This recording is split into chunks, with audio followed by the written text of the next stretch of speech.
não és um Deus criado por homem algum. Tu não és um Deus que depende de qualquer mortal. Não há nada que o homem possa te dar, pois só tu és o Criador e Rei. Tu somente és Deus, tu início não tens, no trono estás, Senhor, eterno é o teu saber. E eu sei, em dias claros ou não, reinando tu estás, controlas tudo, Pai. Quem contenderá contigo? Alguém que eu conheço há alguns anos, assim, no mundo virtual,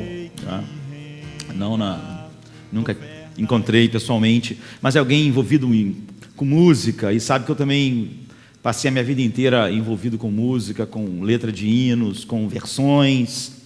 E esses dias ele estava conversando comigo a respeito de como os hinos expressam um pouco o Evangelho, e como seria bom hinos que falassem mais a verdade do Evangelho, e que isso é óbvio, é um retrato do que a igreja é nos nossos dias. E ele diz: olha, mas o que eu desejaria mesmo era fazer um hino que num hino explicasse todo o Evangelho, colocasse todo o Evangelho, mas infelizmente é impossível um hino inteiro caber, o Evangelho inteiro, caber num único hino. E eu disse: não é impossível, não é? E ele disse: então você acha possível fazer um hino que caiba todo o Evangelho? Eu disse: não só acho possível, como ele já foi feito, não é? E é sobre isso que eu quero falar hoje, sobre um hino em que todo o Evangelho está no único hino, o maior hino do mundo. E, de certa forma, é um teste para todos os hinos, um teste para o Evangelho na vida de todos os homens, o Evangelho, um teste para a igreja ser verdadeira ou não. A verdadeira adoração é fruto da nossa compreensão de Deus. E é óbvio que a grande dificuldade da nossa geração, e sempre isso se mostrou em algum grau, é que nós conhecemos e reconhecemos, a igreja muitas vezes reconhece de maneira muito pequena a suficiência de tudo aquilo que Cristo é. Outro dia alguém me perguntou: olha, sinceramente, você acha que não tem nada, não é, em todas as filosofias, em toda a ciência humanista, nada que possa acrescentar e ajudar em nada a igreja? E eu me espanto assim com esse tipo de pergunta. Então, antes de eu olhar o hino, eu acho que é importante a gente ver como qualquer coisa que não é a revelação de Deus causa danos mortais, não é, naquilo que a igreja deve ser. Então esse hino é o maior hino da história, e o que impede, às vezes, a igreja canta algumas coisas que expressam Deus, e um monte de coisas que não expressam, mas tudo isso vem de filosofias com as quais as pessoas vão para a palavra de Deus como uma peneira. Então a coisa mais gloriosa do mundo é a nossa salvação. Aquilo que produz gratidão infinita em nossos corações é a nossa salvação, porque a nossa salvação é conhecer Deus intimamente para sempre. O que a Bíblia diz é que isso foi dado a nós como um presente, não é? E o maior hino do mundo, o hino que engloba todo o Evangelho da maneira mais incrível, foi dado a nós para nós vermos essa verdade ali no centro. Toda a glória de Deus, toda a soberania de Deus. E o que impede a igreja da nossa geração disso é porque, como essa pessoa perguntou, nós achamos que um pouquinho de alguma coisa pode realmente dar mais peso aquilo que a igreja tem para pregar ao mundo e a própria verdade. E essa procura de algo mais é que causou todos os males na igreja. Por exemplo, em Colossenses 1, 17, 18, Paulo diz assim: Ele é antes de todas as coisas, nele tudo subsiste, Ele é o cabeça do corpo da igreja, Ele é o princípio, o primogênito dentre os mortos, para em todas as coisas Cristo ter a primazia. Em Colossenses 2, 9 e 10, é um livro que nós temos estudado assim, em breves devocionais, né, aos domingos de manhã. Diz assim: porque nele habita corporalmente toda a plenitude da divindade, também nele estáis aperfeiçoados. E o apóstolo Paulo escreve essa carta para firmar a igreja contra a ideia de que qualquer outra coisa seja necessária, né? Que tudo que nós precisamos e todo o tesouro de sabedoria de Deus está em Cristo. Eu estava lendo uma história de William Randolph Hearst, um jornalista americano que foi dono da maior rede de jornais, né? E acabou influenciando até hoje, apesar de que ele nasceu em 1863, morreu em 51, né, já no século passado, mas ele acabou influenciando todo o jornalismo americano, tudo que ele é, né, porque ele foi dono da maior quantidade de jornais na época dele. E certa vez disse que ele era um cara muito rico, assim, milionário, e ele começou a ler lá, ele gostava de obras de arte, e ele começou a ler a respeito de algumas obras incríveis. Ele pensou: eu quero ter essas obras, eu tenho que ter essas na minha coleção. E chamou os funcionários dele e falou assim: eu quero que vocês, está aqui a lista de obras, eu quero que vocês caçem ela pelo mundo, e que eu quero ter elas, não importa o preço, não importa quem seja o dono, façam uma oferta, deem um jeito, eu quero ter essas obras. E os caras foram, né? E levou uns 2 anos assim para eles conseguirem localizar, não é, aquelas obras, e foi difícil. E quando eles voltaram, eles disseram: olha, a gente achou as obras. Ele: puxa, finalmente, vocês demoraram, não foram competentes. E eles disseram: não, a gente demorou a encontrar porque é o seguinte, essas obras todas estavam no cofre teu, elas já eram tuas, não é? Ou seja, ele era um colecionador de arte, ele tinha tanta coisa que ele não tinha mais noção do tesouro imenso que ele tinha. Então ele estava buscando algo mais, né, buscando mais alguma coisa para a coleção dele, mas aquilo já era dele. Todo cristão que está buscando algo mais está fazendo a mesma coisa, né? Ele tem tudo, não falta nada, ele pode passar a vida sem desfrutar aquilo que ele tem, porque ele está buscando alguma coisa. Então é alarmante o número de cristãos que estão numa busca desesperada por aquilo que ele já tem. E nada que não está no seu tesouro é bom, porque senão estaria lá, né? E nada que não está lá é útil, nem para a vida, nem para a eternidade.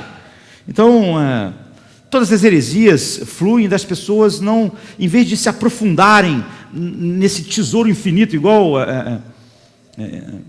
ele tinha e não sabia, buscarem outras coisas. Nós não precisamos de mais de Cristo, nós temos tudo em Cristo. Em Cristo nós temos tudo que o Pai dá para nós. Nós temos tudo do Espírito Santo. O que as pessoas buscam experiências místicas. A experiência mística, ela está sempre, é algo sempre subjetivo, ela é algo sempre dentro de nós, que é atestado por nós mesmos, e que nós mesmos falamos que aquilo é Deus, e nós queremos algo mais elevado, mas nós temos todos os recursos espirituais naquilo que nós já temos, e nós já temos todo o recurso de sabedoria na revelação de Cristo para nós, de Deus para nós em Cristo, na sua palavra. Então, o livro de Colossenses é sobre isso, sobre a suficiência. Um hino que falasse sobre todo o evangelho em poucas palavras, não é que é um hino gigante, mas um hino que falasse, ele tinha que ser composto por alguém que tem essa visão completa da suficiência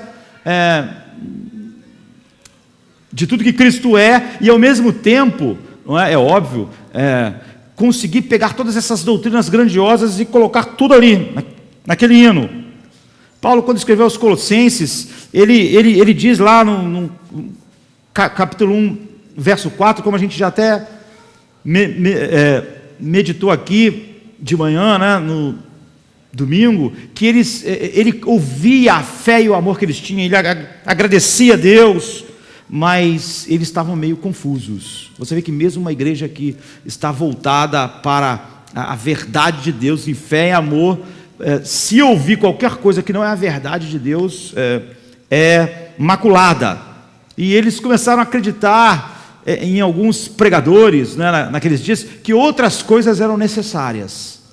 Então, por exemplo, Paulo diz assim, no versículo 13 a 20, do capítulo 1 de Colossenses: ele nos libertou do império das trevas e nos transportou para o reino do Filho do seu amor, no qual temos a redenção e a remissão dos pecados. Ele é a imagem do Deus invisível, o primogênito de toda a criação, pois nele foram criadas todas as coisas, nos céus e sobre a terra, as visíveis e as invisíveis, sejam tronos, sejam soberanias, quer principados, quer potestades, tudo foi criado por meio dele e para ele. Ele é antes de todas as coisas, nele tudo subsiste, ele é o cabeça do corpo da igreja, ele é o princípio, o primogênito dentre os mortos, para em todas as coisas ele ter a primazia, porque aprouve a Deus que nele residisse toda a plenitude, e que, havendo feito a paz pelo sangue da sua cruz, por meio dele reconciliasse consigo mesmo todas as coisas, quer sobre a terra, quer nos céus. Então Paulo faz aqui um sumário incrível, e diz: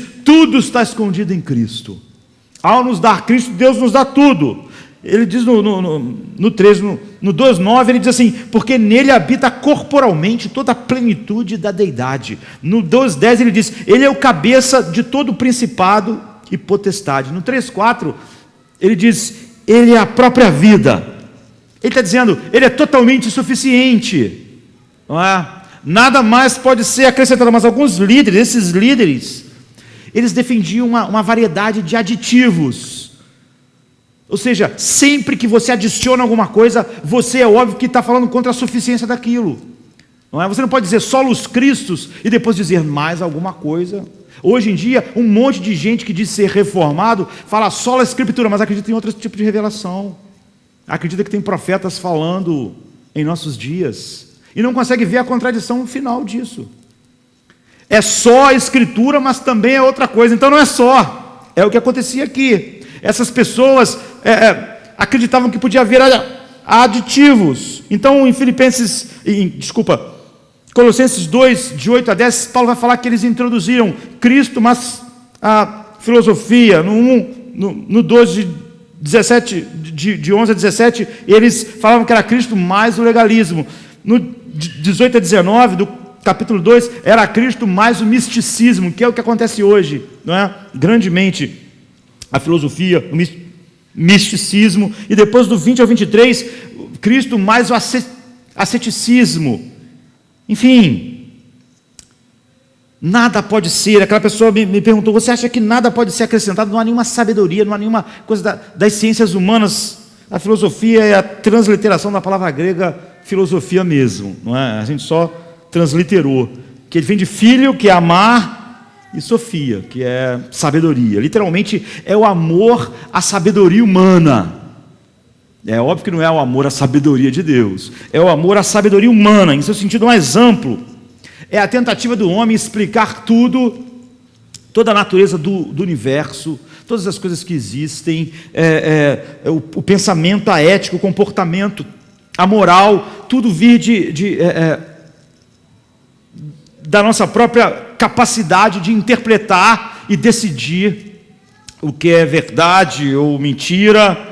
Então, no tempo de Paulo, tudo que tinha a ver com todas essas coisas, e mais tudo que tinha a ver com Deus, eles colocavam como filosofia, eles chamavam de filosofia, não só os pagãos, então eram chamados, mas todos o mundo judeu espalhado no Império Greco-Romano, também era assim.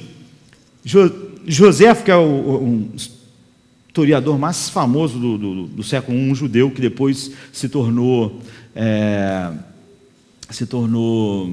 romano, cidadão romano, mas era judeu. eu acho que ele nasceu em 37 depois de Cristo, morreu em 100 depois de Cristo, e ele é uma testemunha lá ocular da queda de Jerusalém no ano 70, não é? Que foi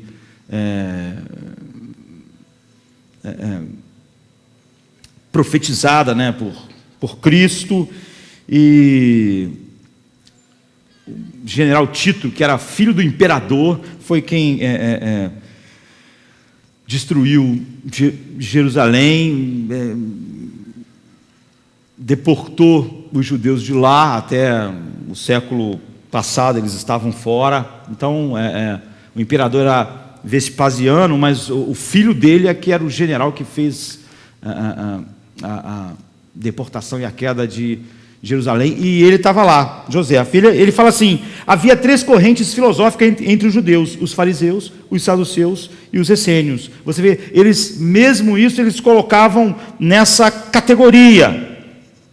Então, o apóstolo Paulo diz que nada que pode oferecer direção para as nossas vidas, espiritual, moral, enfim, pode vir de outro lugar que não seja a revelação divina. Então ele diz assim no capítulo 2, 8 a 10: cuidado que ninguém vos venha enredar com vãs filosofias, com sua filosofia e vãs sutilezas, conforme a tradição dos homens, conforme os rudimentos do mundo, e não segundo Cristo, porquanto nele habita corporalmente toda a plenitude da divindade. Também nele estais aperfeiçoado, ele é o cabeça de todo principado e potestade.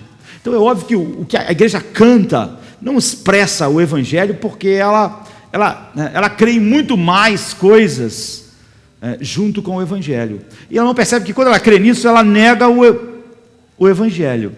Mas quando nós pensamos naquilo que nós vamos ver como um hino que compõe todo o evangelho, você vai ver que um monte de coisas ali, a igreja dos nossos dias ou tem dificuldade, ou acha difícil demais, ou acha profundo demais, ou não consegue entender, ou não aceita.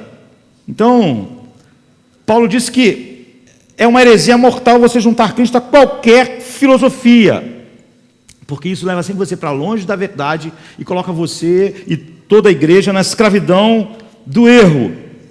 Ele está dizendo que a filosofia é uma predadora, não é? Ela escraviza os cristãos que não têm discernimento. Ele diz que ela faz isso usando de vãs sutilezas. Ele diz no versículo 8, é algo vazio, é algo fútil, infrutífero, mas que chega declarando ser a verdade, fazendo, você vai entender a alma humana estudando psicologia, não é? Sabendo, isso vai ajudar, mas aquilo é vazio, mas diz que vai acrescentar alguma coisa. Mas ele está dizendo que é como a isca de um anzol, que promete vida ao peixe, porque comer é vida, né?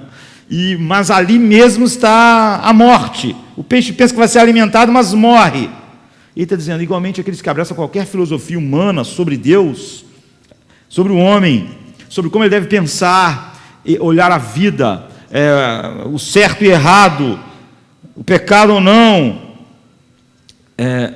enganam o homem e leva ele para longe da verdade de Deus. A filosofia é inútil, porque ele diz, ela é fundamentada na tradição dos homens. E o que ele quer dizer com tradição dos homens? Com a especulação dos homens que é passada de geração em geração. Ou seja, os homens, eles tentam interpretar a vida, não é?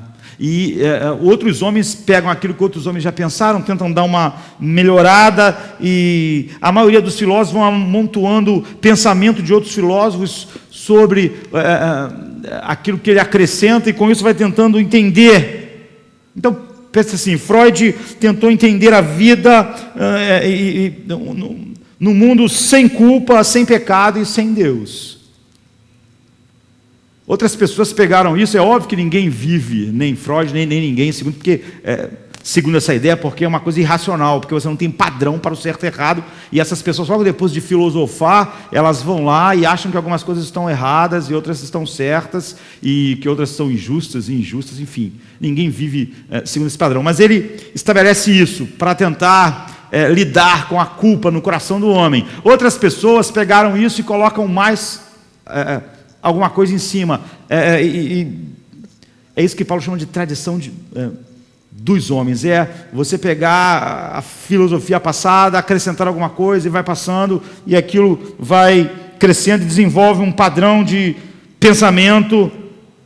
Todas as dificuldades que as pessoas têm com o Evangelho que eu conheço, nunca é dificuldade bíblica, sempre é dificuldade porque elas vão para a Bíblia com com um pensamento cativo a uma filosofia humanista, e depois elas não concordam com a palavra de Deus. É óbvio que isso manifesta uma mente inimiga de Deus ainda. Em vez de ela submeter todas as filosofias à Bíblia, ela faz o oposto. E essas filosofias têm uma série de variações, e ela perpetua o engano e perpetua a ignorância. E você vê, é aplicada na sociedade, é aplicada, dá tudo errado, mas é aplicada de novo. Nós arranjamos outras variações.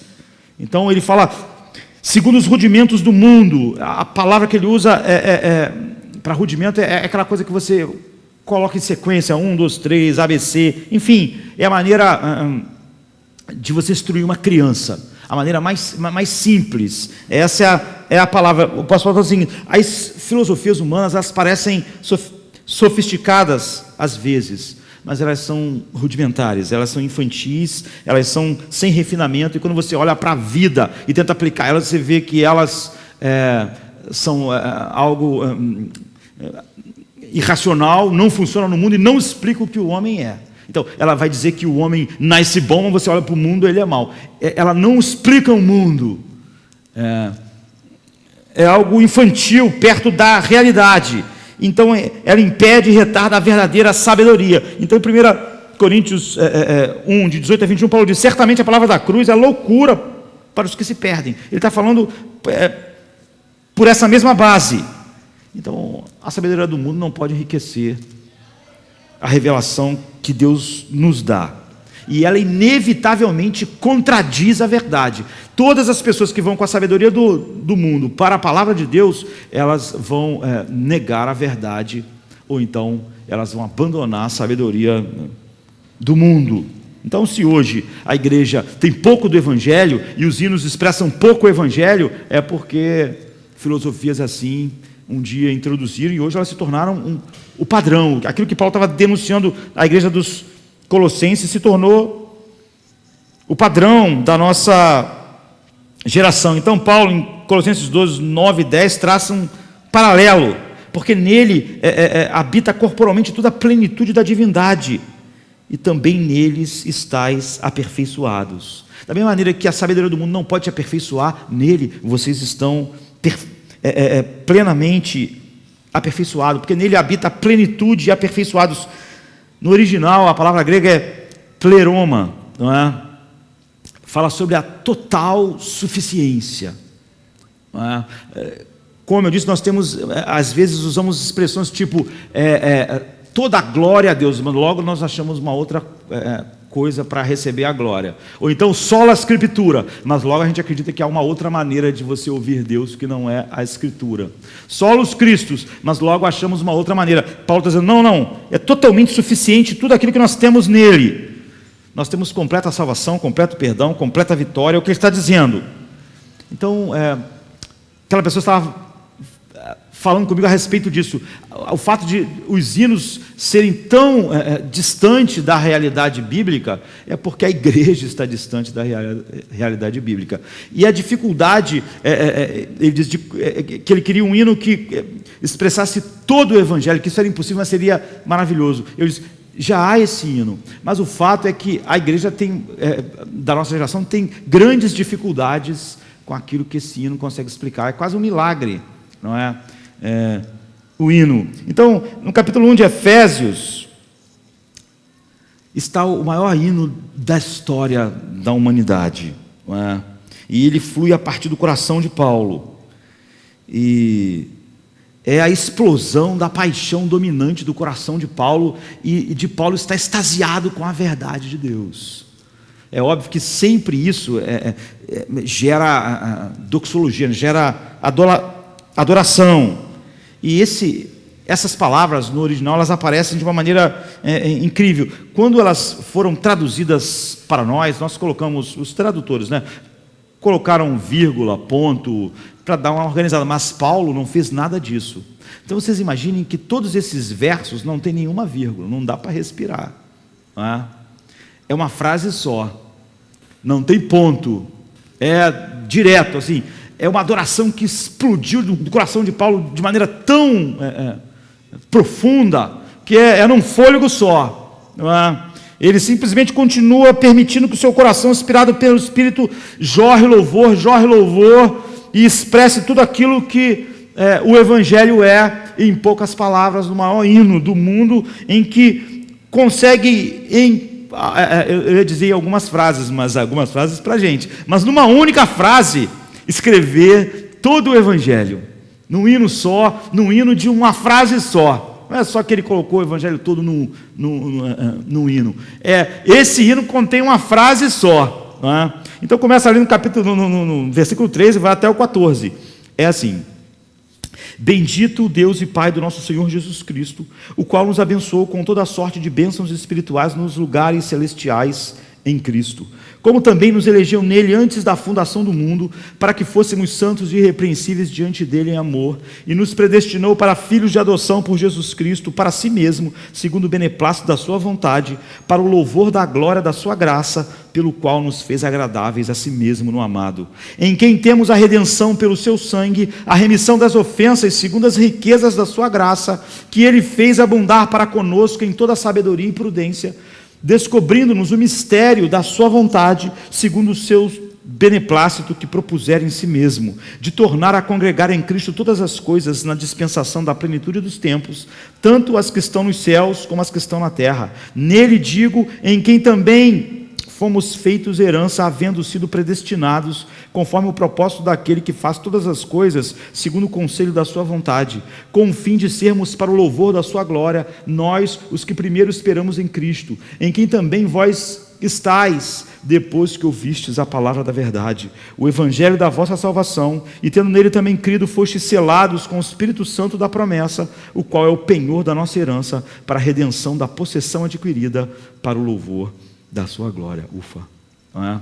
É isso, todo o Evangelho, não as doutrinas, mas todas as grandes doutrinas, tudo numa frase só, tudo num hino só de louvor e adoração fluindo do coração de Paulo. Para me explicar, apesar de ele ter falado uma vez só, eu quero dividir isso em oito pedacinhos. Eu quero falar sobre o hino em 8 breves pedaços. O que domina essa porção, talvez eu diria, me arriscaria, mais maravilhosa das Escrituras, não é só o maior hino do mundo, em nenhuma outra porção você vai ver todo o Evangelho dessa forma.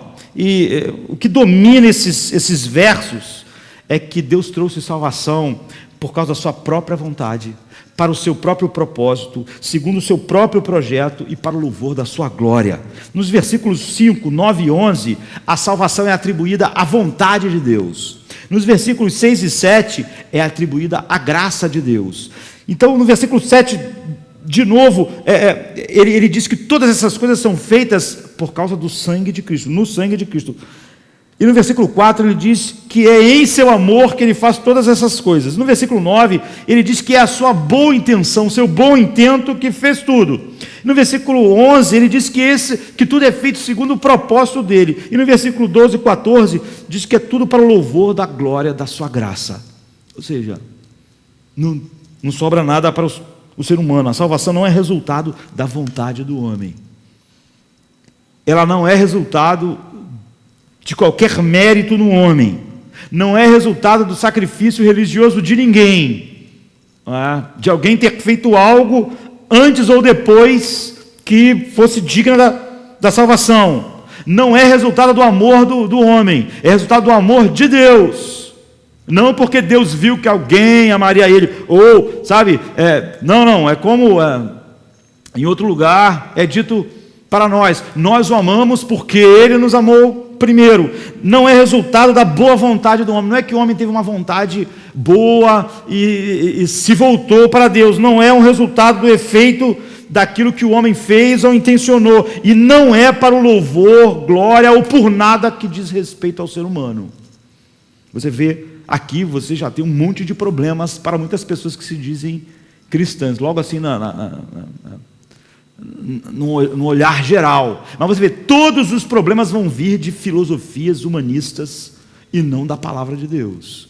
Esse é um grande resumo, porque expressa tudo aquilo que Deus diz em toda a sua palavra. É tão somente para o louvor da glória de Deus. Deus nos salvou a fim de que Ele seja glorificado. Não tem nada a ver conosco, nem com o nosso valor, nem com alguma coisa que se origine fora de Deus. É isso. Deus nos salvou a fim de que Ele seja glorificado. Portanto, tudo na salvação pertence a Deus. Não adianta dizer que tudo pertence a Deus e logo depois dizer que alguma coisa pertence ao homem. Paulo, no fôlego só, fala sobre todo o Evangelho, todo centrado assim. Cada aspecto da salvação é obra de Deus.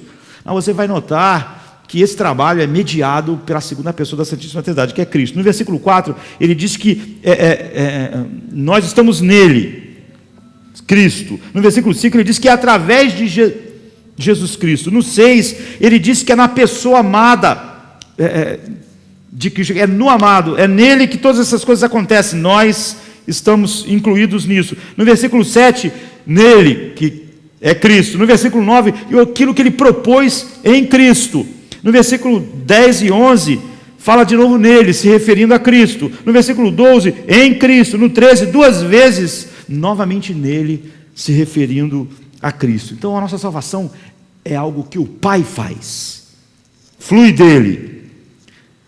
Mas é tudo feito em Cristo, ou seja, Jesus é o mediador de tudo. A nossa salvação é tão somente obra de Deus. Não pode se atribuir nada dela a alguém que não seja Deus.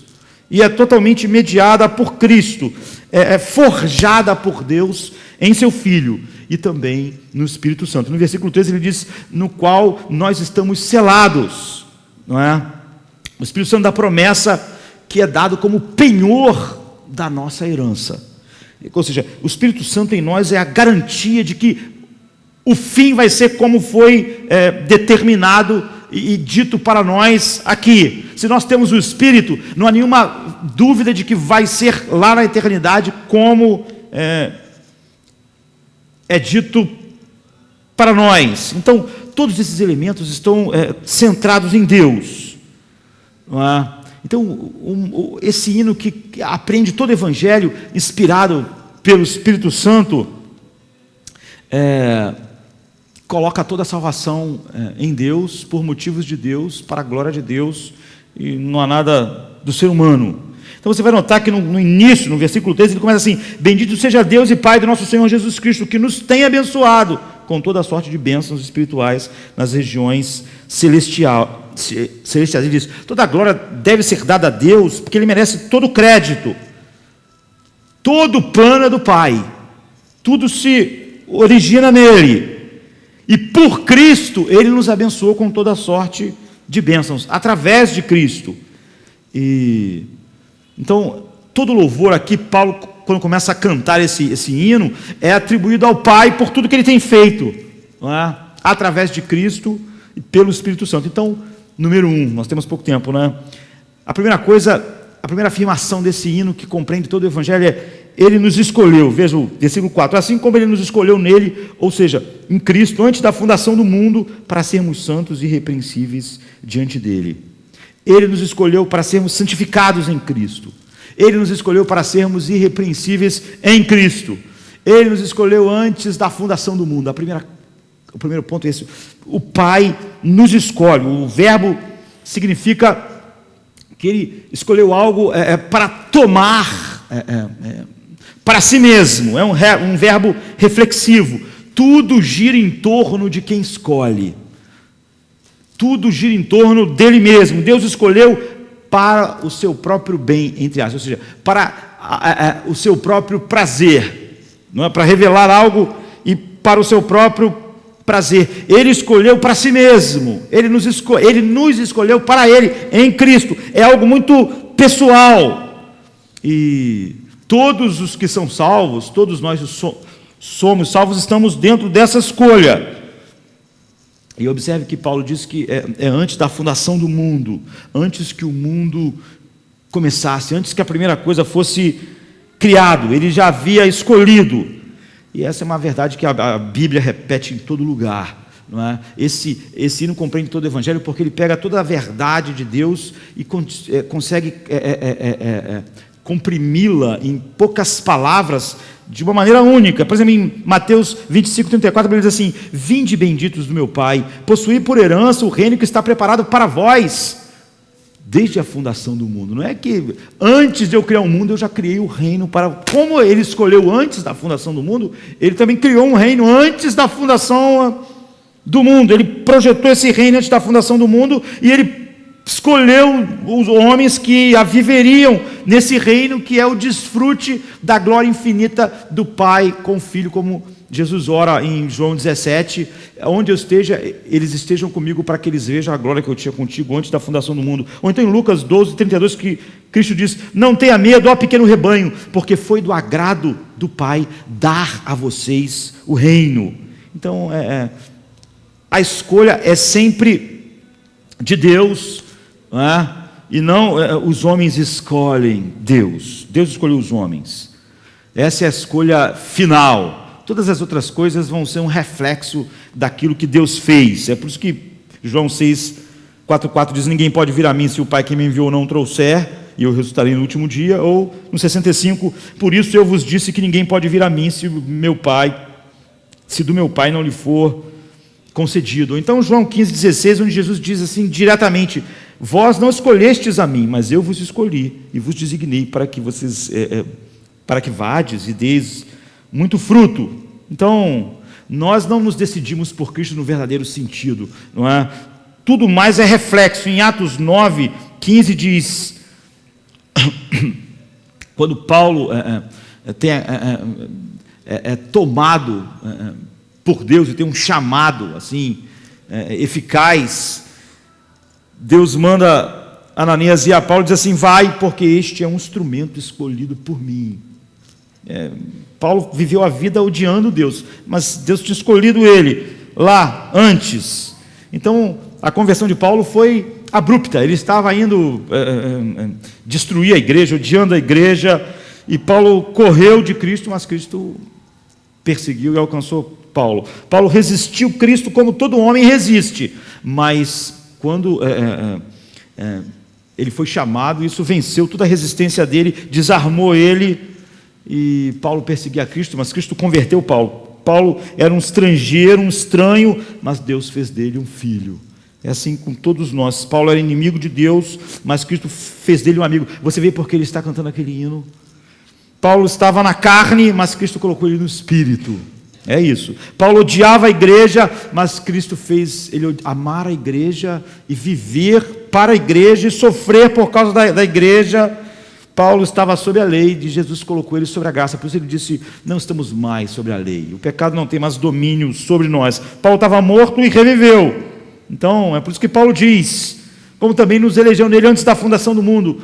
Paulo está expressando aquilo que o Evangelho é, dessa maneira condensada. No 13º capítulo de Atos, no versículo 48, a Bíblia diz assim: Paulo e Barnabé estavam pregando, a Bíblia diz assim: ouvindo isso, os gentios alegraram-se e bendizeram a palavra do Senhor, e creram todos os que haviam sido designados para a vida eterna. Ou seja, quem creu? Aquelas pessoas que foram designadas para a vida eterna. Em 2 Tessalonicenses 2:13, a Bíblia diz assim: mas nós devemos sempre dar graça a Deus por vós. Por que nós devemos dar graças a Deus por vós? E ele continua: irmãos, porque Deus vos escolheu desde o princípio para a salvação. Então nós olhamos para vocês e para a salvação, e nós sabemos que Deus escolheu vocês desde o princípio. Por isso que vocês estão aqui diante de Deus. A salvação alcançou vocês, então nós damos toda a graça a Ele. Eles não nos dizem: muito obrigado vocês por terem desejado Deus, terem escolhido Deus. Ele diz: nós agradecemos a Deus por vocês. Esse é o nosso agradecimento. 2 Timóteo 1:9, um dos versículos mais incríveis da Bíblia, Paulo diz assim: e chamou com uma santa vocação, que nos salvou, está falando de Deus, e nos chamou com uma santa vocação, não segundo as nossas obras, mas segundo o seu próprio propósito e graça, que nos foi dado em Cristo antes da fundação do mundo. É uma declaração assim tremenda. Ele nos salvou e nos chamou, não segundo as nossas obras, não olhando para o futuro para ver alguma obra. Não existe futuro para o qual Deus olha, só existe o futuro para o qual Deus cria. Não é? Nós existimos, nos movemos e respiramos em Deus. Então, não existe um futuro que não exista, respira e se mova em Deus. Não existe um futuro fora daquilo que Deus opera para Deus olhar. Né? É incompreensível para mim, para você, não é? Porque nós somos cristãos. Não é? Mas a Bíblia diz, olha, por motivos totalmente de Deus, para Deus, por Deus, os seus nomes foram escritos, como Apocalipse 17:8 diz, no livro da vida antes da fundação do mundo. Então, por isso que Pedro diz que nós fomos escolhidos por Deus, né, pela obra santificadora do Espírito, para a obediência a Jesus Cristo e pela aspersão do seu sangue. Então somos escolhidos para a salvação, somos escolhidos para pertencer a Ele. A primeira coisa que Paulo afirma no hino que expressa todo o Evangelho é a escolha de Deus. Deus nos escolheu, graças a Deus porque você é cristão, graças a Deus porque eu sou cristão. Essa é a doutrina mais humilhante de toda a Escritura. E o hino que compreende todo o Evangelho começa com essa verdade estupenda. Não há nenhum crédito para mim e para você. Ninguém vai ser felicitado, nem agora, nem na eternidade. Não vai haver tapinha nas costas de ninguém. Não vai haver nenhum louvor para ninguém. Tudo veio dele, ele me escolheu, ele me selecionou para ser santo, e a fim de estar com ele para sempre, a fim de desfrutar daquilo que Cristo disse, para que estejam sempre comigo, e para que vejam a glória que eu tinha contigo antes da fundação do mundo. Então, ele escolheu de tal maneira que ficasse evidente que não havia nada naqueles que foram escolhidos que merecessem qualquer escolha. Pelo contrário, ele diz assim, ele escolheu as coisas insignificantes do mundo, as desprezadas, as que nada são, para reduzir a nada as que são, para que ninguém se vanglorie diante dele. É, porém, por iniciativa dele que vocês estão em Cristo. Não é que isso é difícil. Você vê todas as dificuldades com a palavra de Deus é porque vem da filosofia humana, das especulações humanas. A palavra de Deus é claríssima. Esse hino expressa resumidamente essas verdades que estão espalhadas por toda a Bíblia, porque é por iniciativa dele que vocês estão em Cristo. Então por que você está em Cristo? Por iniciativa dele. Essa é a verdade que Paulo está cantando, porque Paulo pregou isso por toda a Bíblia. Isso está em 1 Coríntios 1, 28 a 31. Então ele nos elegeu. Em segundo lugar, ele nos predestinou. A Bíblia diz no versículo 5, assim lá do capítulo 1 de Efésios, não é? E nos predestinou para filhos de adoção por Jesus Cristo, para si mesmo, segundo o beneplácito da sua vontade. Então, ele tinha uma intenção, ele nos elegeu com uma intenção, um propósito determinado, um destino.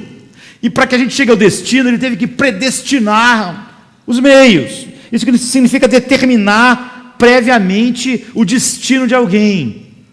Ele não só nos elegeu, ele nos elegeu para um destino. Então ele nos predestina, ele nos escolheu, e o propósito da sua escolha era definir o nosso destino. Foi para isso que ele nos escolheu. E qual o destino? Para sermos adotados como filhos de Deus. Isso é incrível. Ele nos escolheu para o fim, com o propósito de nos predestinar para sermos seus filhos. Então, qual é o propósito da escolha de Deus? É nos predestinar para ser filhos para sempre dele.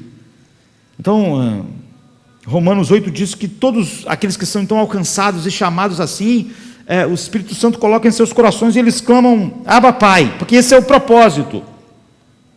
Em Gálatas 4:6 diz assim, e porque sois filhos, Deus enviou o Espírito do seu Filho em vossos corações, clamando, Abba Pai. Portanto, você não é mais escravo, mas filho, e se és filho, então também herdeiro de Deus. Essa é uma realidade tremenda. Nós somos filhos de Deus. Somos não só filhos, mas somos filhos amados. Sabe aquilo? Esse é meu filho amado em quem me comprazo. Agora nós fazemos parte disso. Deus diz que nós somos filhos amados.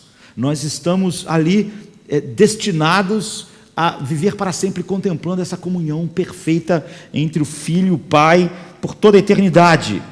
E João diz, quem pode compreender esse amor? A palavra que ele usa é um amor assim alienígena, um amor de outro mundo. Quão grande é o amor que o Pai nos concedeu, a ponto de sermos chamados filhos de Deus. Isso é espantoso. Ele nos escolheu com o fim de predestinar o nosso destino, que era nos tornar seus filhos. E ele fez isso porque ele queria, tão somente porque isso foi do seu agrado.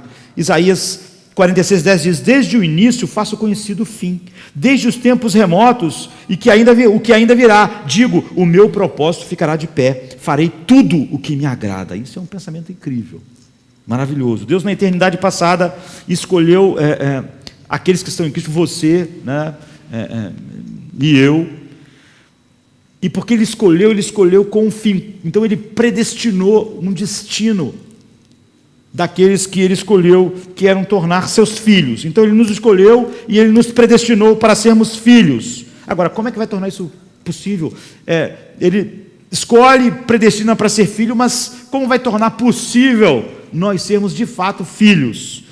A Bíblia diz então que ele nos agraciou. Essa é a terceira coisa: escolher, predestinar e agraciar. A predestinação foi ativada em realidade da graça, da sua graça. No versículo 6 diz assim, para o louvor da glória da sua graça, que ele nos concedeu gratuitamente no amado. Então nós sabemos que graça é favor imerecido, não é? Não é só diante do não merecimento, mas diante do demérito. Não é só que não havia mérito, é onde havia demérito e o oposto é que era merecido. Então, nada disso, o apóstolo Paulo está cantando o Evangelho em poucas palavras, tem nada a ver conosco. Efésios 2 diz, porque pela graça sois salvos, mediante a fé, isso não vem de vós, é dom de Deus, não de obras, para que ninguém se glorie. Você vê que o tempo todo do hino, ele é totalmente focado na glória de Deus, no prazer de Deus, na boa vontade de Deus. Então, a graça é dele, a fé vem dele, e não segundo as nossas obras. Em Atos 15:11 diz, de modo nenhum, cremos que somos salvos pela graça de nosso Senhor Jesus Cristo, como eles também. É isso, isso é obra da graça. No capítulo 18, versículo 27, do mesmo livro, diz assim, nós acreditamos que somos salvos pela graça do Senhor Jesus. E, depois no 18:27 diz, querendo ele ir para Caia, os irmãos o encorajaram e escreveram aos discípulos que o recebessem. Ao chegar, ele auxiliou muito os que pela graça haviam crido. Não é que haviam crido e receberam a graça, mas os que pela graça de Deus haviam crido. Então, Deus graciosamente dá a capacidade de crer. Você não merece, eu não mereço, Ele nos dá de qualquer maneira. Você não merece a sua paz e Ele dá, você não merece o seu favor e Ele dá. Então Romanos 3:24, Paulo diz, nós não somos justificados perante Ele por nada, a não ser através da sua graça. Ele nos agraciou, essa é a terceira coisa. Ele nos elegeu, Ele nos predestinou e Ele nos agraciou, porque essa era a maneira de tornar realidade a razão dele ter elegido a nós e ter nos predestinado para sermos filhos. A graça vem, então é o meio pelo qual Ele trouxe, não é, a sua escolha e a predestinação do nosso destino de sermos filhos à realidade. É a maneira que Deus determinou. Então Ele nos escolheu, nos predestinou para sermos filhos e nos agraciou para nós crermos, e todas essas bênçãos, esse tesouro infinito de bênção espiritual que está em Cristo fosse nosso. E sempre Paulo repete a razão no versículo 6 e 7, para o louvor da glória da sua graça, pelo qual nos fez agradáveis assim no amado. Não há nada que a gente tenha feito para nos tornar agradáveis, em quem temos a redenção pelo seu sangue, a remissão das ofensas segundo as riquezas da sua graça. Então vem a quarta coisa, não é? Que é a redenção pelo seu sangue. Como eu disse, no hino do apóstolo Paulo está o evangelho inteiro. Aquela pessoa tinha me dito, seria possível no hino colocar todo o evangelho? Poxa, seria maravilhoso. Não, é exatamente isso que nós temos. Então a quarta coisa é a redenção pelo seu sangue. O que significa redimir? É comprar, não é? É um termo antigo, né? Usado, por exemplo, no mercado de escravos.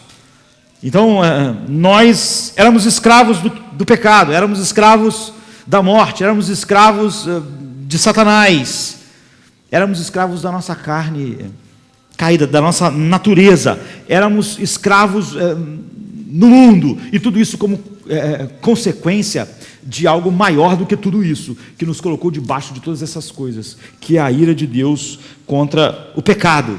Todas essas coisas formavam essa escravidão da qual nós éramos escravos e amantes, já que é uma escravidão diferente de todas as outras escravidões. Então a Bíblia diz que ele veio então no mercado de escravos, ele nos redimiu, e ele nos comprou, miseráveis, podres, sem esperança, com mentes que nunca poderiam conhecer Deus, com corações que nunca poderiam desejar Deus, e todo o nosso desejo era luxúria, pecado, tudo isso para nós era o que nós achávamos bom, ou seja, nós amávamos de fato as trevas.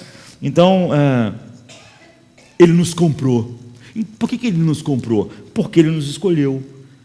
Ele nos comprou porque ele nos predestinou, e ele usou, então, desejou nos agraciar no amado. Então ele fez isso para o louvor da glória da sua graça, pelo qual nos fez agradáveis a si mesmos no amado. Agora, ele nos redimiu como? Através do sangue, ele pagou o preço. A Bíblia diz, o salário do pecado é a morte. No hino de Paulo não vai ficar nada de fora. O preço da redenção é a morte, porque o salário do pecado é a morte. E ele pagou o preço. Não foi fácil pagar esse preço. Ele teve então que deixar o amado, o seu trono, se esvaziar, descer, se tornar um ser humano. Ele que é o Deus eterno, e teve que ser obediente até a morte de cruz, derramar o seu sangue. É por isso que Pedro diz, nós não fomos comprados, redimidos com coisas corruptíveis como prata e como ouro, mas pelo sangue precioso de Cristo. E é claro que essa é a única coisa preciosa que vai ser cantada para todo sempre. Em Apocalipse 5:9 diz, e eles cantavam um cântico novo. E que cântico era esse? Tu és digno de receber o livro e de abrir os seus selos, pois fostes morto e com teu sangue compraste para Deus homens de toda a tribo, língua, povo e nação. Esse é o louvor da eternidade. Fala da redenção no sangue de Cristo. Fala sobre o valor infinito do sangue de Cristo.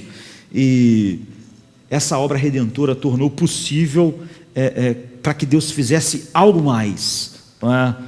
Uma vez que ele havia nos comprado para fora do mercado de escravos. Então ele nos escolheu, então ele nos predestinou para sermos filhos, então ele nos agraciou para que tudo isso pudesse ter efeito real, então ele nos redimiu. Em quinto lugar, Paulo diz que ele nos perdoou. Ele diz assim no versículo 7, em quem temos a redenção pelo seu sangue. A redenção, nós vimos, a remissão das ofensas, segundo as riquezas da sua graça. Ele nos perdoou, ou seja, ele nos comprou para fora do mercado de escravos, não é? Mas ele não nos chama e diz, olha, agora vocês, agora é com vocês, dê uma chance, vocês estavam lá no mercado de escravos, fui lá, libertei vocês, agora vocês se mantenham, não é isso. Ele nos comprou para fora do mercado de escravo e nos perdoou para sempre em Cristo. Em Mateus 28, 26, Jesus diz assim, este é o meu sangue, o sangue da nova aliança, quando ele estava ali nos momentos finais do seu ministério terreno, que é para perdão de pecados. FM, a palavra que é usada, é o perdão para sempre. É aquilo que nunca mais pode voltar. Ele removeu nossos pecados e colocou distante de nós, tanto quanto o leste está do oeste, não é assim? O oriente do ocidente. Coisas que nunca mais se encontram, nós e nossos pecados, sabe? Ele enterrou eles nas profundezas do mar, do seu esquecimento. Ele nunca mais lembra deles, não lembrar, mas nunca mais nos trata segundo os nossos pecados. É por isso que Miqueias diz assim, em Miqueias 7,18, quem é um Deus que perdoa como tu. Que Deus perdoa como tu? É um perdão totalmente diferente de tudo aquilo que nós conhecemos no mundo como perdão. Por isso que Paulo pode dizer assim em Romanos 8:1: portanto nenhuma condenação há para os que estão em Cristo Jesus, porque ele afastou para sempre nossos pecados passados, presentes e futuros de nós, como o Ocidente está ao longe do Oriente. Então, em Efésios 4:32 ou Colossenses 2:13, ele diz: nós somos totalmente perdoados. E 1 João 2:12 diz: filhinhos, escrevo-vos porque pelo seu nome vos são perdoados os pecados. É a mesma coisa, a mesma ênfase. Então, por meio das riquezas infinitas da sua graça, não é? E foi necessário, queridos, uma quantidade inimaginável de graça para nós. Por quê? Porque nós tínhamos uma quantidade sem fim de pecados, todos nós. Na verdade, de acordo com a parábola de Mateus 18, nós tínhamos uma dívida, e Jesus multiplicou aquela dívida por anos e anos de trabalho sem parar, durante várias vidas, sendo impossível pagar. Jesus já conta a parábola desse jeito para mostrar como que o perdão de Deus era algo totalmente imenso, porque a nossa dívida era assim, era desproporcional. Então, a quem você deve a salvação? É sobre isso que Paulo está cantando aqui nesse trecho. Você deve a Deus que te escolheu, e deve a Deus que, porque te escolheu, predestinou um destino para você, de ser seu filho. Então te agraciou, e porque te agraciou com os meios necessários para que a predestinação dele se tornasse realidade, ele então redimiu você. Ou seja, comprou da escravidão com o seu próprio sangue, com o sangue do seu filho, então te perdoou. E ele fez isso só porque ele quis que você fosse dele próprio, para o louvor da glória da sua graça. E não há qualquer outra razão fora de Deus que possa ser achada para Deus ter feito isso. Então, depois disso, depois que ele nos redimiu e então nos perdoou, vem a outra bênção que Paulo diz: ele nos iluminou. No versículo 8, ele diz assim: em toda sabedoria e discernimento ele nos fez conhecer o mistério da sua vontade, segundo o seu beneplácito que ele propôs em si mesmo. Ou seja, ele nos deu uma visão de tudo que ele propôs fazer lá na eternidade, que nos alcançou e que aponta para outra eternidade, a soma de todas as coisas em Cristo, a soma de tudo que o coração do Pai tem sobre Cristo, as coisas nos céus e as coisas na terra. Você consegue imaginar isso? Ele nos iluminou, porque ele nos redimiu e nos perdoou. Ele também iluminou as nossas mentes para ver a nossa herança, para ver a Deus e para ver a verdade. E agora, a síntese de todas essas coisas que estão em Cristo, a glória por vir, o estado eterno, a nossa herança, estão continuamente diante de nós e trabalham em nós pelo poder do Espírito e vão nos conformando de glória em glória. Então ele nos iluminou, ele nos deu sabedoria sobre coisas eternas, ele nos deu a prudência nas coisas terrenas, ele nos deu como viver a vida agora, e ele nos ensinou tudo a respeito das eras vindouras, porque ele nos mostrou o seu plano. Ele nos deu a sua palavra e nos deu um professor para habitar dentro de nós, para nos revelar toda a verdade de Deus. Quando Cristo enviou o Espírito, ele disse: é para isso, ele vai vos ensinar toda a verdade ao meu respeito, é para isso que ele vai estar em vocês, para nós vermos como nós somos absolutamente abençoados nas coisas do mundo que há de vir. E tudo que nós já recebemos agora, nós entendemos todas essas coisas porque ele nos iluminou. Paulo vai colocando todas as coisas que o Evangelho não é? Em 1 Coríntios 2,12 ele diz: porque nós recebemos o Espírito que provém de Deus, para que pudéssemos conhecer as coisas dadas livremente a nós por Deus. Ou seja, aquilo que ele nos deu livremente não poderiam ser conhecidas por nós se ele não nos desse o Espírito dele para conhecermos livremente o que ele nos concedeu. O quê? Todas essas coisas. Todas essas coisas, isso é maravilhoso, Ele iluminou nossas mentes. Nós estávamos na escuridão do pecado e da morte, nós éramos cegos pelo inimigo e não podíamos ver a glória de Deus, não podíamos conhecer Deus, nossas mentes eram inimigas de Deus, e Ele então faz todas aquelas coisas, e agora nós estamos aqui num ponto em que Ele nos ilumina e nos faz conhecer o mistério da sua vontade. E por quê? Tão somente segundo o beneplácito que Ele propusera em si mesmo, porque Ele queria, a razão disso é porque esse era o seu plano, esse era o seu prazer, revelar isso e manifestar isso, a glória da sua graça. O que nos leva para o 7º ponto, eu falei 8, né? Ele nos prometeu uma herança nele, em Cristo. No final do 10, diz assim, eu vou ler um pouquinho antes e um pouquinho depois para ficar mais claro. E nos revelou o mistério da sua vontade de acordo com o seu bom propósito que Ele estabeleceu em Cristo, ou seja, Ele nos iluminou. Aí vem, isto é, de fazer convergir em Cristo todas as coisas celestiais ou terrenas na dispensação da plenitude dos tempos. Nele fomos também escolhidos, tendo sido predestinados conforme o plano daquele que faz todas as coisas, segundo o propósito da sua vontade. Então é isso, a fim de que nós, os que primeiro esperamos em Cristo, sejamos para o louvor da glória da sua graça. Então Paulo repete que tudo isso pertence a Deus.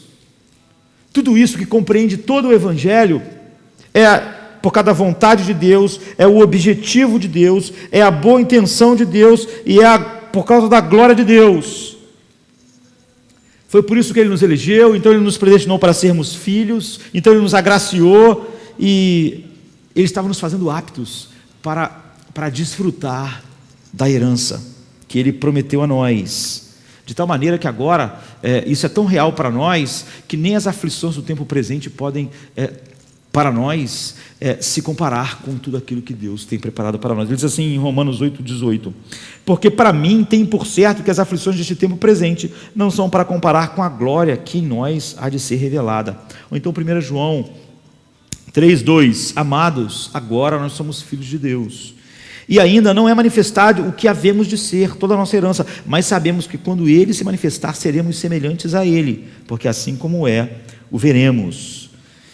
Pedro diz assim: nós temos uma herança imaculada, incorruptível, que não se desvanece, reservada para nós no céu. Paulo diz então, essa herança, toda a promessa de Deus em Cristo é um amém. O que ele quer dizer com isso? Diz assim em 2 Coríntios 1,20: porque todas quantas promessas há de Deus são nele sim, e por ele o amém, para a glória de Deus por nós.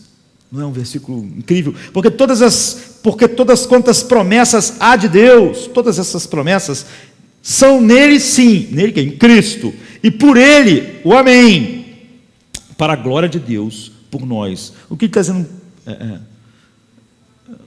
com essa afirmação? Será que Cristo conseguiu? Será que tudo isso de fato é realidade? Vida eterna, sim, em Cristo. Vitória, sim. Força, sim. Poder, sim. Conhecimento de Deus na face de Cristo, sim. Justiça que nunca mais vai ser tirada de nós, sim. Vida eterna, sim. Não estamos esperando para ver. Nós temos todas as promessas de Deus em Cristo. Para nós é um sim e um amém, por causa dele. Verdade, sim. Céu, sim. Riqueza, sim. Reinado, sim.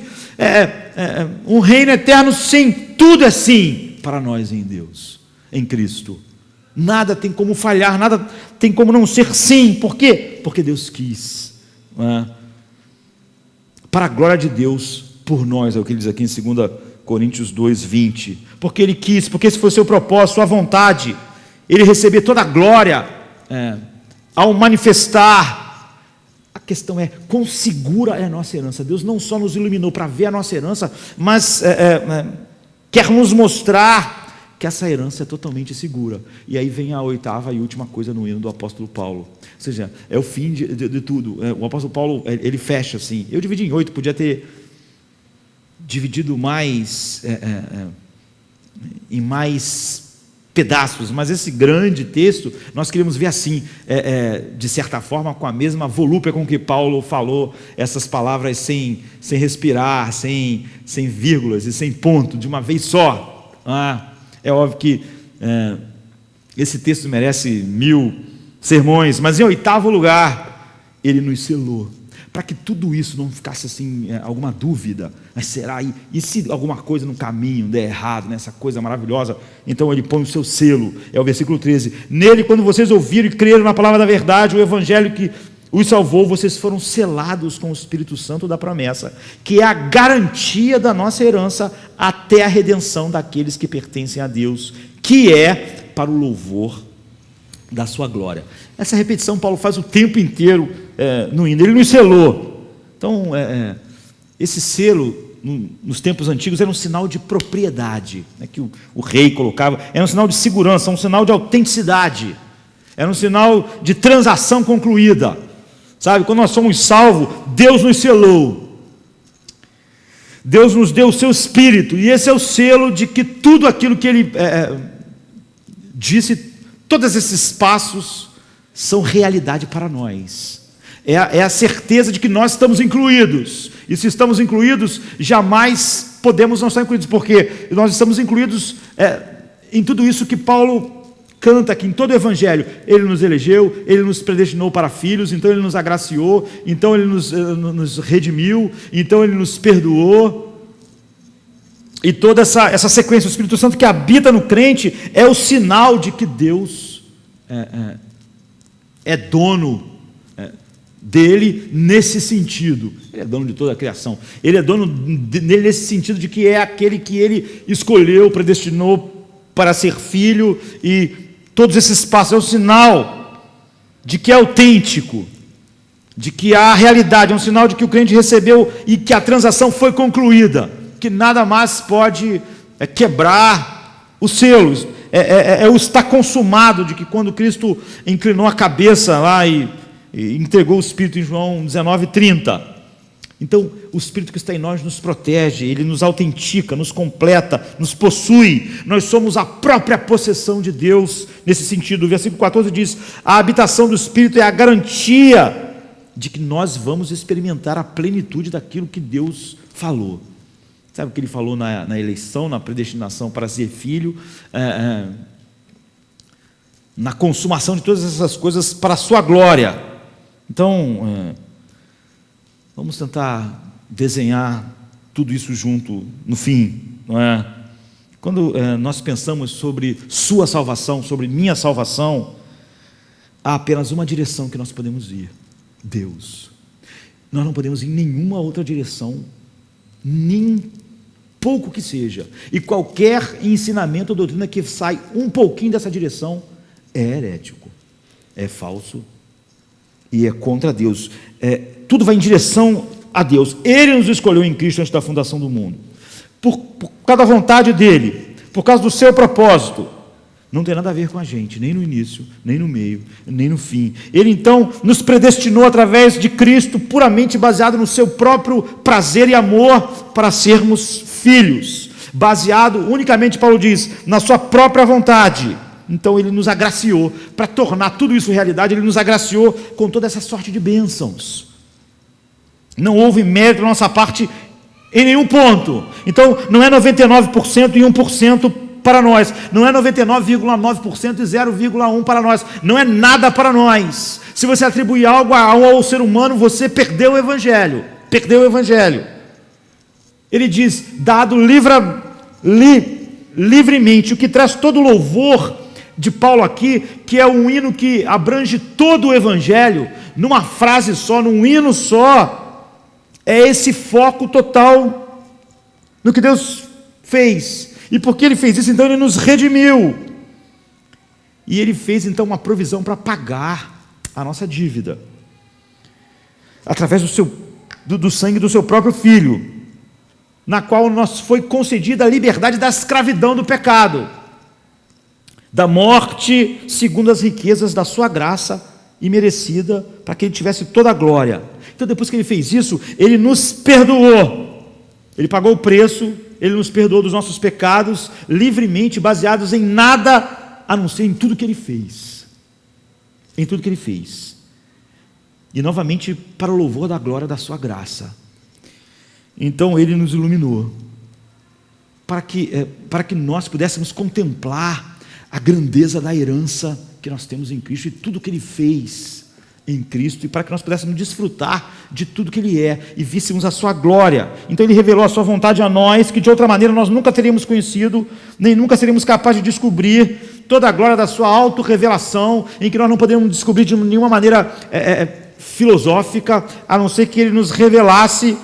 Então Ele nos deu a sua herança, uma herança que não pode ser ganhada, não pode ser conquistada, não pode ser sequer desejada pelo homem, por causa da sua escravidão, por causa do seu próprio pecado. E Ele só nos deu isso porque Ele nos predestinou para Ele, porque Ele nos propôs o seu próprio coração fazer de nós seus filhos. Então, porque Ele quis tudo isso, quando Ele fez tudo isso, Ele botou o seu selo, Ele botou a sua marca inviolável, a marca de um Deus onipotente, que é o próprio Deus, que é o próprio Espírito Santo. E se não fosse isso, nós falharíamos. Se Ele tivesse feito tudo isso, mas não tivesse colocado esse selo inviolável e dissesse, agora vocês se segurem, aí tudo acabava em tragédia. O selo nos impede de falhar, o selo protege tudo isso. Ora, aquele que é poderoso, diz Judas 1,24, para vos guardar de tropeçar e apresentar-vos irrepreensíveis com alegria perante Ele. Então, note por favor os versículos 12 e 13, essas duas coisas são mencionadas juntas, sem constrangimento. Ele diz que todas essas pessoas que Ele fez isso, essas pessoas vão crer em Cristo no tempo, e elas vão esperar em Cristo. Por quê? Porque o Espírito Santo faz isso nelas. Isso que elas fazem o resultado de todas essas coisas que Ele fez.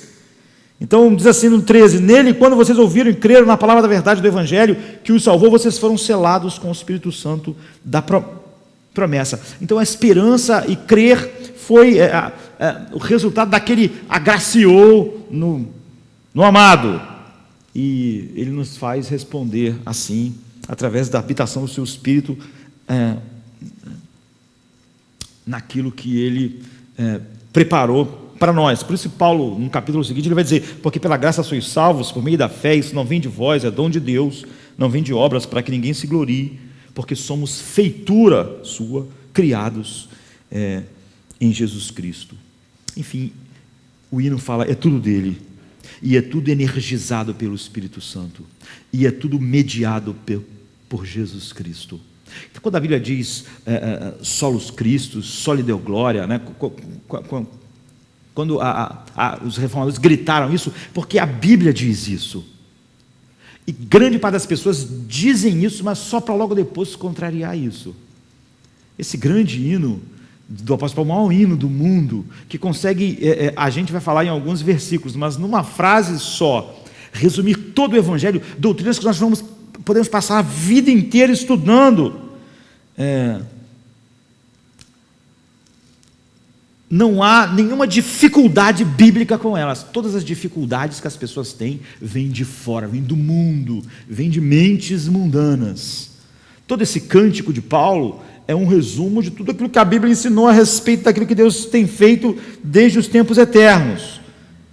Então, que parte da salvação, por que parte da salvação nós merecemos elogio? Nenhum. Zero. Absolutamente nenhum. A raça humana inteira em seu caminho para o inferno, por seus próprios pecados, justamente condenados, são retirados por essa graça infinita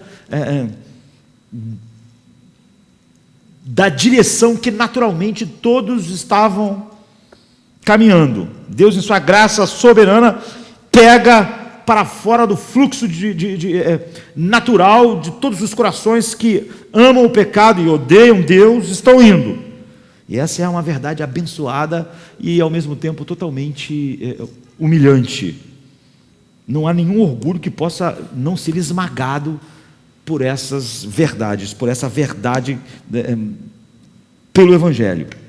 Agora, nós podemos agradecer a Deus o suficiente? Nós podemos viver para Deus o suficiente que demonstre a gratidão Você vê que por que não há nenhum constrangimento em Deus dizer, olha, se a morte vir, vocês, enfim, não há nada que nós possamos viver que não seja produzida pelo próprio Deus em nós, ou não há nada meritório em nada que aconteça na nossa vida depois que nós fomos alcançados, como não havia nada antes de sermos chamados. Então, versículo 3, não há de a gente se admirar que Paulo comece o hino, que vai resumir todo o Evangelho dizendo, bendito seja Deus e Pai de nosso Senhor Jesus Cristo. Ele, o Pai, todo esse plano é do Pai, mediado por Cristo, selado pelo Espírito. Bendito seja Deus e Pai de nosso Senhor Jesus Cristo, que nos abençoou com todas as bênçãos espirituais. Tudo isso, todas essas bênçãos, do início ao fim, que nos abençoou com todas as bênçãos espirituais nas regiões celestiais em Cristo. Ele começa, esse é um hino de adoração a Deus. É pura doxologia. Bendito seja Deus e Pai do nosso Senhor Jesus Cristo, que nos abençoou. A bênção pertence a Ele, a glória pertence a Ele, o louvor pertence a Ele. Esse é o cântico do Evangelho, quando o Evangelho foi entendido e quando o Evangelho é cantado. Isso é aquele pessoa disse, olha, quem dera fôssemos capazes de cantar todo o Evangelho num único hino. Nós certamente não poderíamos ter composto esse hino, mas o Espírito Santo inspirou ele através de Paulo. Se dissessem para mim, alguém pode, numa frase longa, resumir todas as doutrinas do Evangelho, as grandiosas doutrinas sobre Deus e todo o Evangelho, eu também diria, isso não é possível. Mas o que é impossível para os homens, não é? Então, o hino é, bendito Deus e Pai do nosso Senhor Jesus Cristo, o qual nos abençoou com toda a sorte de bênçãos espirituais nos lugares celestiais em Cristo, como também nos elegeu nele antes da fundação do mundo, para que fôssemos santos e irrepreensíveis diante dele em amor. Dele em amor nos predestinou para filhos de adoção por Jesus Cristo, para si mesmo, segundo o beneplácito da sua vontade, para o louvor da glória da sua graça, pelo qual ele nos fez agradáveis a si mesmo, no amado em Cristo, em Cristo, temos a redenção pelo seu sangue, a remissão das ofensas segundo as riquezas da sua graça, que ele fez abundar para conosco em toda sabedoria e prudência, descobrindo-nos o mistério da sua vontade, segundo o seu beneplácito que propusera em si mesmo, de tornar a congregar em Cristo todas as coisas, na dispensação da plenitude dos tempos, tanto as que estão nos céus, como as que estão na terra. Nele, digo, em Cristo, em quem também fomos feitos herança, havendo sido predestinados conforme o propósito daquele que faz todas as coisas segundo o conselho da sua vontade, com o propósito, o fim de sermos para o louvor da sua glória, nós, os que primeiro esperamos em Cristo, em quem também vós estáis, depois que ouviste a palavra da verdade, o evangelho da vossa salvação, e tendo nele também crido, fostes selados com o Espírito Santo da promessa, o qual é o penhor, a garantia da nossa herança, pela redenção da possessão adquirida, para o louvor da glória da sua graça. É tudo sobre o Pai, o Filho e o Espírito Santo. Vamos ficar de pé. Ninguém mais, nunca mais vai compor um hino assim, mas todos os hinos vão ser medidos por esse hino, e todo o evangelho pregado em todo lugar vai ser medido por esse hino, e nada que fuja desse hino honra a Deus, ou é a verdade de Deus. Vamos orar. Tu não és um Deus criado por homem algum. Tu não és um Deus que depende de qualquer mortal. Não há nada que o homem possa te dar, pois só tu és o Criador e Rei. Tu somente és Deus, tu início não tens, no trono estás, Senhor, eterno é o teu saber. E eu sei, em dias claros ou não, reinando tu estás, controlas tudo, Pai. Quem contenderá contigo? És o poder, só tu és o Rei que reina, governas sem